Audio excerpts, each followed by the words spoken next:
కదా, మీరు ముందు మమ్మల్ని ప్రేమించారు. అసలు ఇది ఎవరి తని? చెల్లి గవ్వకి కొరగాని ఆడితే మాకు సవత. ఆపండి ఆపండి ఆపండి ఆపండి ఆపండి. ఇక చాలు సులక్షణ. మీరు హద్దుల్ని మర్చి గౌరవ మర్యాదలు లేకుండా మాట్లాడుతున్నారు.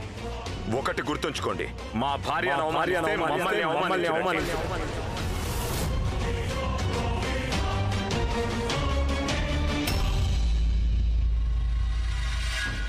ఏమైంది రాణాగారు?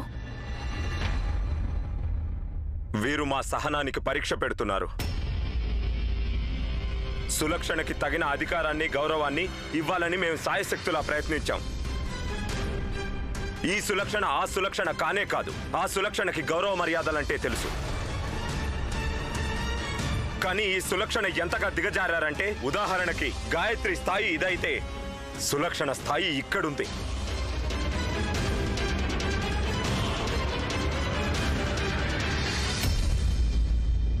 మీరు ఎంతగా మారిపోయారంటే, మిమ్మల్ని ప్రేమించడం, మిమ్మల్ని గౌరవించడం మాట అటుంచండి సులక్షణ, మాకు మిమ్మల్ని భరించడం కూడా సాధ్యం కాదు. అందుకే మేము ఒక నిర్ణయానికి వచ్చాం. ఈ రోజు నుంచి మా జీవితాల్లో మీకు ఎటువంటి స్థానము ఉండదు.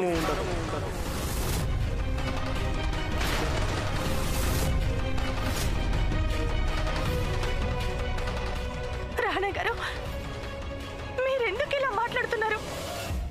రాణా గారు, మమ్మల్ని క్షమించండి రాణా గారు. మేం మీకు అన్యాయం చేశాం.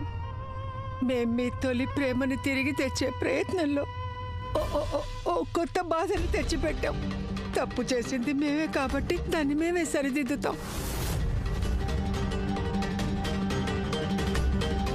ఈ రాజమహల్లో ఇకపై నీకెటువంటి స్థానం లేదు. సులక్షణ, పద. మేమిప్పుడు ఎక్కడికని వెళ్ళగలం? నువ్వెక్కడికైనా వెళ్ళిపో, మాకు దాంతో సంబంధం లేదు. నువ్వెక్కడి నుంచి వచ్చావో అక్కడికే వెళ్ళిపో.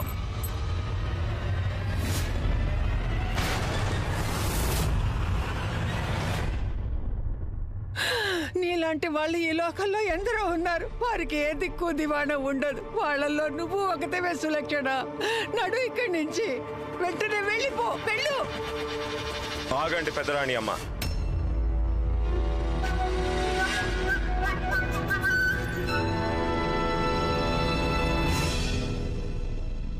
రాణా గారు, మమ్మల్ని క్షమించండి రాణా గారు. లేదు పెద్దరాణి అమ్మ, జరిగిన దాంట్లో మీరు చేసిన తప్పేమీ లేదు. ఇందులో ఎవరి తప్పు లేదు. తప్పంతా మాదే. ఆమీర్ కోర్ట్ ఎప్పటికీ న్యాయానికి పుట్టినిల్లే. అలాగే ఇప్పుడు కూడా ఎవరికి ఏ అన్యాయము జరగదు.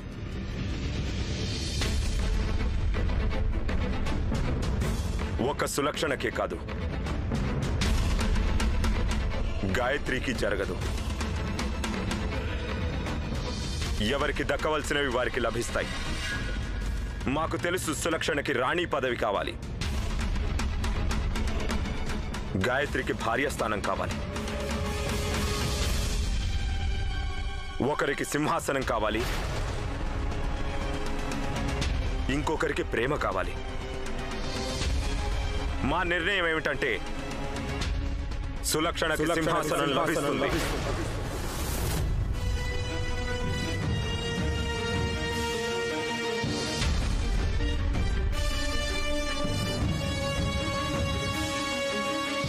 గాయత్రికి మా ప్రేమ లభిస్తుంది.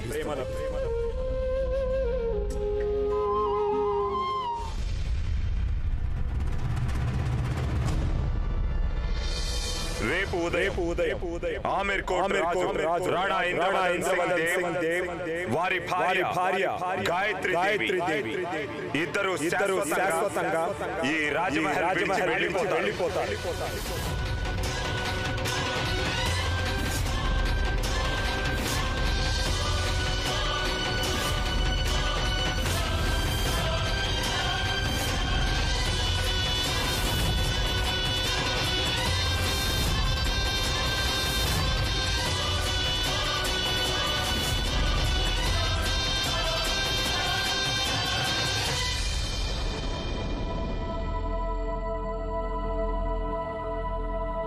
మేము ఏర్పాట్లన్నీ పూర్తి చేశాం. రేపు ఉదయం మొదటి ట్రైన్లో మీరు మేము డార్జిలింగ్కి వెళ్తున్నాం.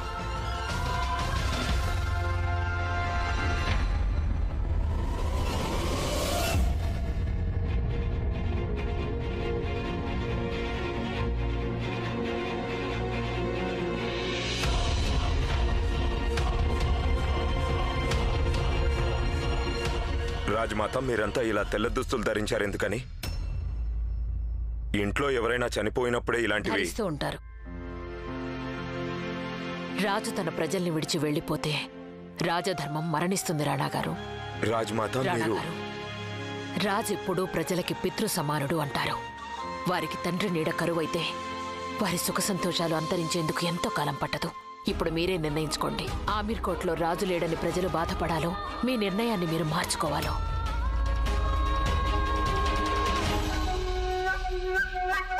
మీరు పెద్ద పెద్ద ఎత్తులు వేశారు కదా. గాయత్రిని నేను వెళ్ళగొడతాను, రాజ్యాన్ని చేజిక్కించుకుంటాను.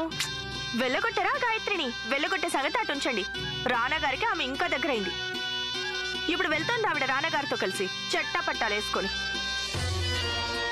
ముందు పని చేయండి, పిల్లాడికి గిలకలు తెప్పించండి, ఉయ్యాలు కూడా తెప్పించుకోండి. గాయత్రి ఈ వంశానికి వారసుడితోనే తిరిగొస్తుంది. నార్మోయ్,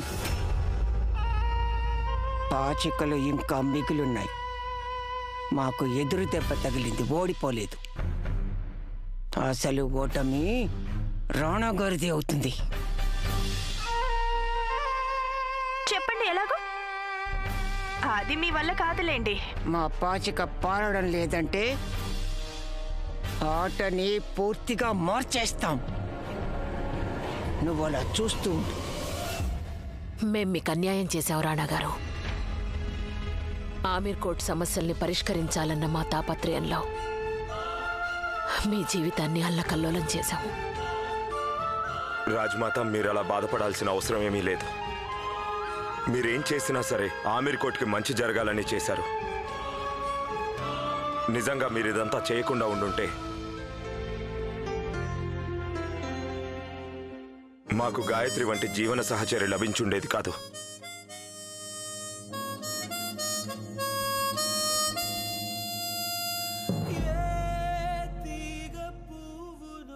మీరొకసారి మీ కుమారుణ్ణి రాజుగా తన బాధ్యత పాటించి గాయత్రిని వివాహం చేసుకోమని కోరారు. రాజుగా వివాహం చేసుకున్నాం, మా బాధ్యతను పూర్తి చేశాం. అయితే ఈరోజు ఒక పుత్రుడిగా మిమ్మల్ని కోరుకుంటున్నాం. ఒక భర్తగా మా బాధ్యతను నిర్వర్తిస్తామని.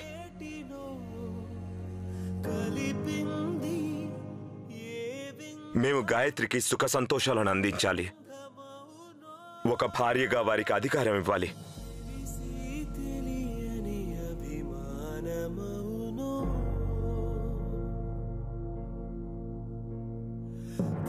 కానీ అది ఈ మహల్లో ఉండగా సాధ్యం కాదు. ఇక్కడ అనుక్షణం వారు మా రెండవ భార్య అని ఎవరో ఒకరు గాయత్రికి గుర్తు చేస్తుంటారు.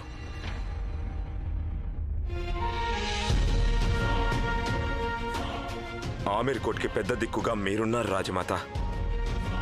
గాయత్రికి మేము తప్ప ఇంకెవరూ లేరు. గాయత్రిని తన భర్తతో వెళ్ళనివ్వండి రాజమాత.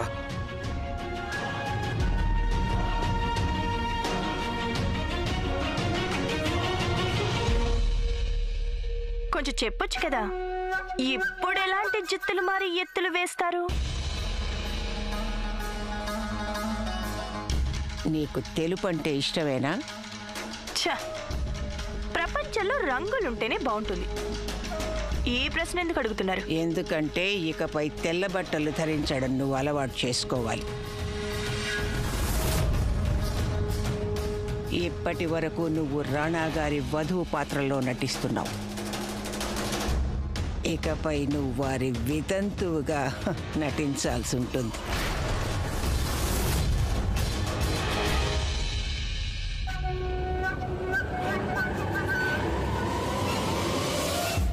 ఉదయాన్నే రేపు రాణాగారు మహల్ నుంచి బయలుదేరుతారు. కానీ వారు గమ్యాన్ని మాత్రం చేరుకోరు. మీరనేది అంటే రాణాగారు హుష్కాకే అయిపోతారా? దీపావళి నాడు బాంబులు పేల్తాయి కదా, భో అంటూ పేల్తాయి.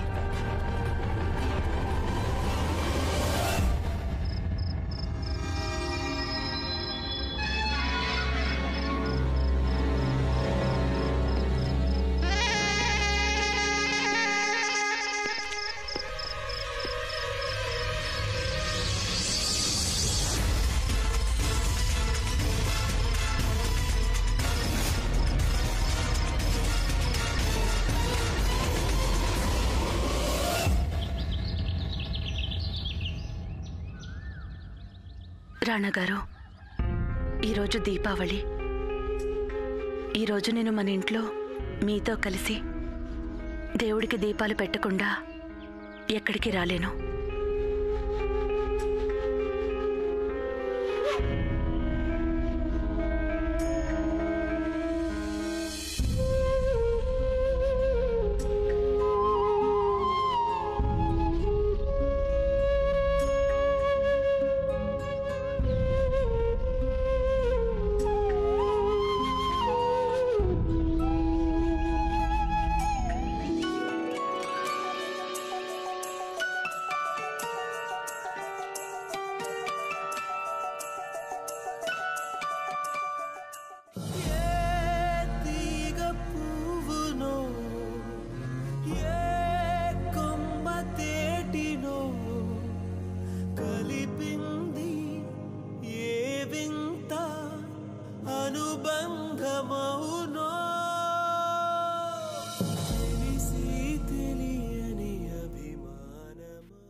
నేను మీకు వాగ్దానం చేస్తున్నాను, దీపావళిలోగా నా ప్రేమ ఖచ్చితంగా గెలుస్తుంది.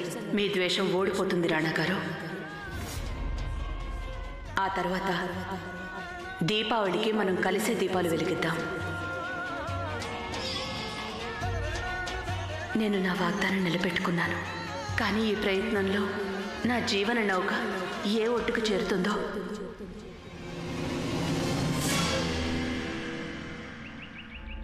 ఎంత చిత్రమైనది జీవితం.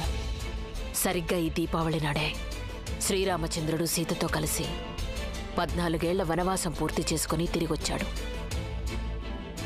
కానీ ఈరోజు ఈ దీపావళి రోజున ఆమీర్ కోట్ రాముడు సీతతో కలిసి వనవాసానికి వెళుతున్నాడు.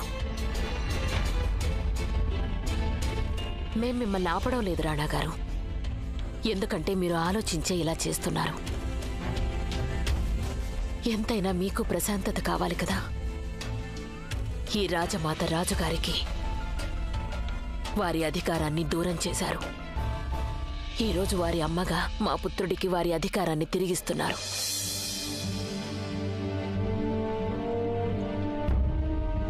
మీరు ఆమీర్ కోట్ గురించి ఏమాత్రం దిగులు పడకండి.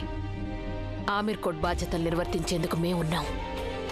మీకోసం ఎదురు చూస్తూ ఆమీర్ కోట్ని మేము చూసుకుంటాం.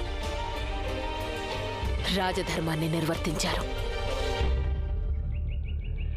ఇప్పుడు భర్తగా మీ ధర్మం పాటించండి.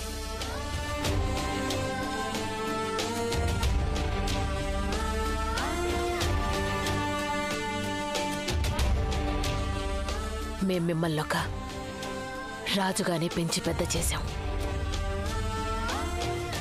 ఈరోజు ఒక కుమారుడిగా సాగనంపుతున్నాం. ఇంద్ర,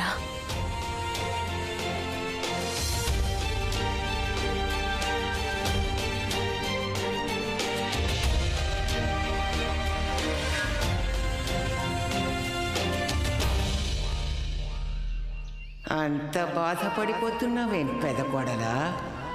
కొడుకు వెళ్తానంటే వెళ్ళని. సాయంత్రానికల్లా వస్తాడు, శవమై తిరిగి వస్తాడు. కొంత కన్నీరు అప్పటికి కూడా దాచుకోవాలిగా. రాణాగారు బతికుంటేనే కదా వారసుడు పుట్టేది. ఆమీర్ కోట్ మా గుప్పెట్లోకి వస్తుంది, మా గుప్పెట్లోకి.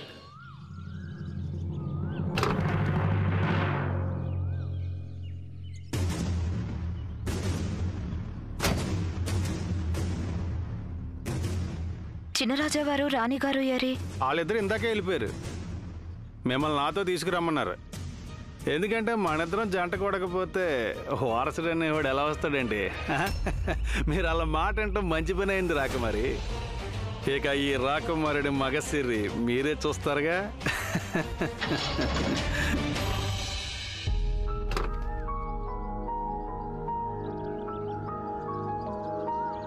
రాణా గారు, నేను నా అత్తింటిని పుట్టింటిని రెండింటిని విడిచి వెళ్తున్నాను. మా పుట్టింటి వారికి నేను ఇంకా ఏమి చెప్పలేదు. మీతో కలిసి నేను శాశ్వతంగా ఇక్కడి నుంచి వెళ్తున్నానని.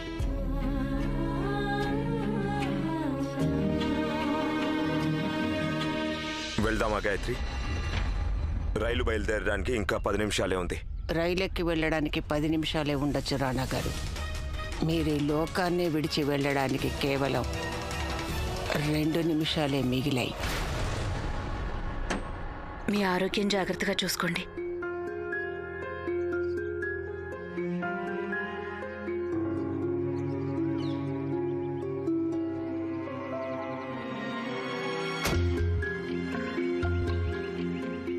మేము బయలుదేరుతాం రాజమాత.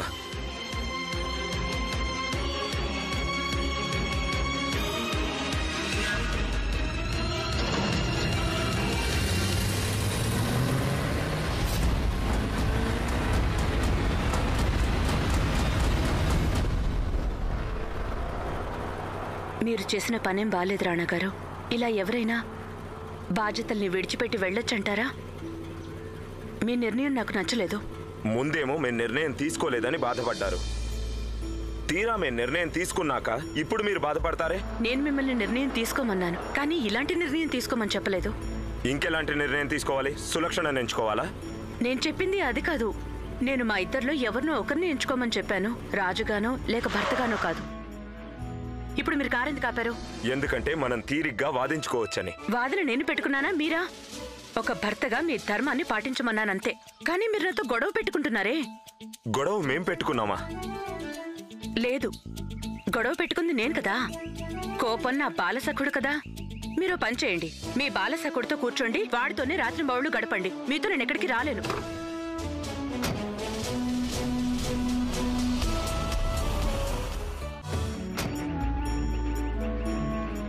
మా మాట వినండి గాయత్రి. మీతో నేను మాటలు మానేశాను. Gayatri, I love you. అదిగో మళ్ళీ ఇంగ్లీష్లో తిడుతున్నారు. తెలుగులో చెప్పి చూడండి, అప్పుడు నేను.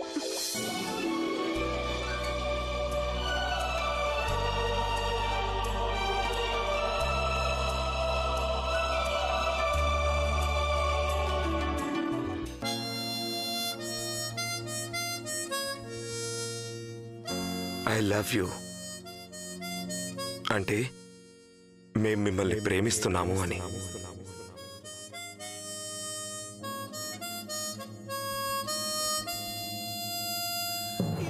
మనస్ఫూర్తిగా.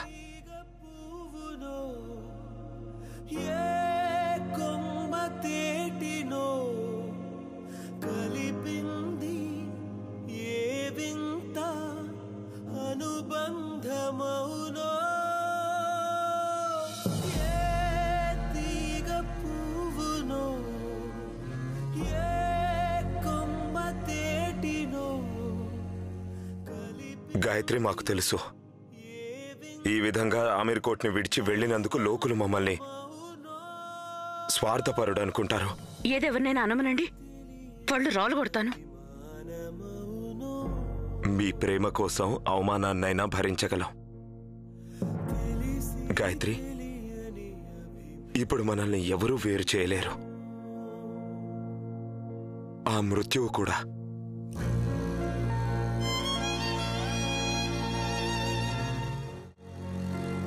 రాణా గారు, మీరు నిజంగా నన్ను ప్రేమిస్తున్నారా? ప్రాణానికి ప్రాణంగా. అయితే నేను ఒకటి చెప్తాను, వినండి. మనం ఇంటికి తిరిగి వెళ్ళిపోదాం.